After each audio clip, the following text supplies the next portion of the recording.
आज मैं आपके लिए लेके आई हूँ एक बहुत ही interesting story, the happy prince. It was amazing story. May you like the story?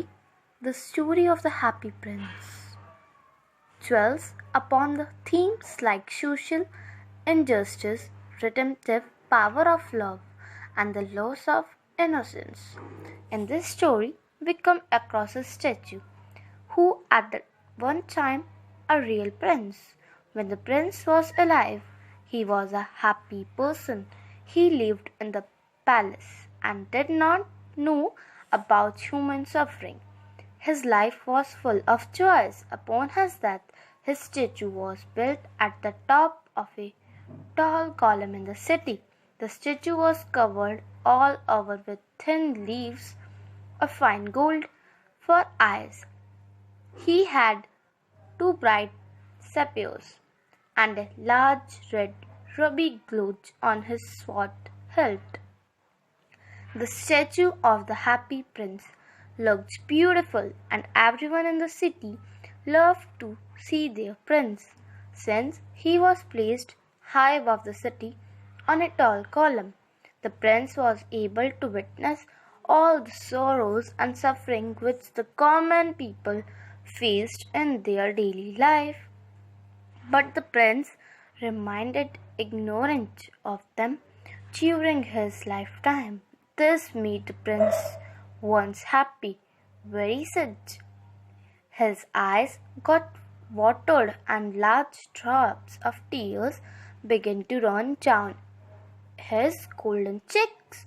A little swan who had alighted between the feet of the happy prince to spend the night there, became curious to know where did the drops of water fallen from. He was looked up and saw the eyes of the happy prince full of tears. The bird took pity on the prince and became ready to assist him in his desire to ease the suffering of the common people.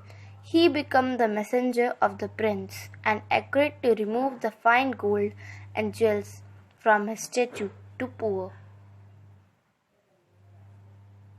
give them to poor among the needy persons. He started with plucking the ruby from the prince's sword and giving it to the seamstress who had no money to feed her ailing child. Then they plucked a sapphire from one of the eye of the statue and gave it to the playwright who was too poor to make fire in the winter to continue his writing. He was also very hungry and feeling weak. One day the prince saw a match girl who was being beaten by her father for letting her matches fall in the gutter.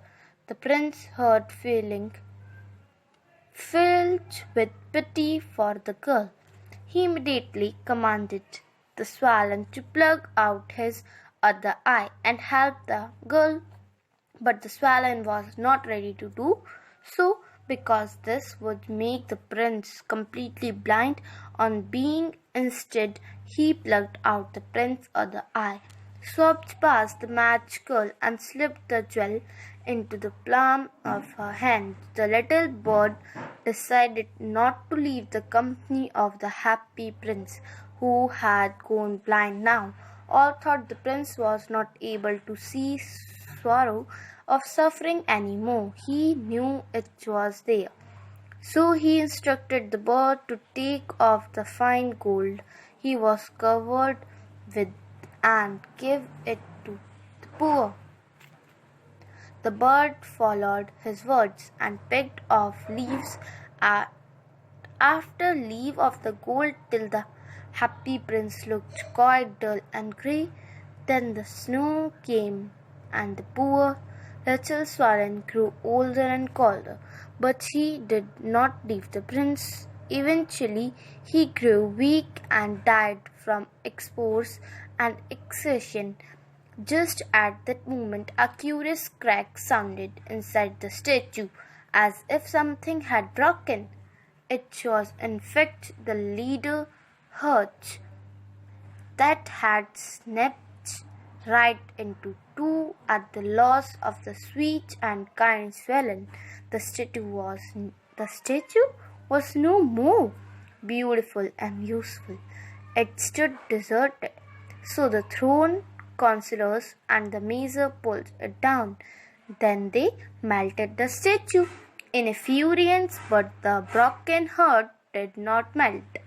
So they threw it on a dust heap where the dead Swellen was lying. When God asked one of his angels to bring the two most precious things in the city, the angel brought him the leaden heart and the dead boy. God welcomed the two in his garden of paradise and damned them beautiful creation.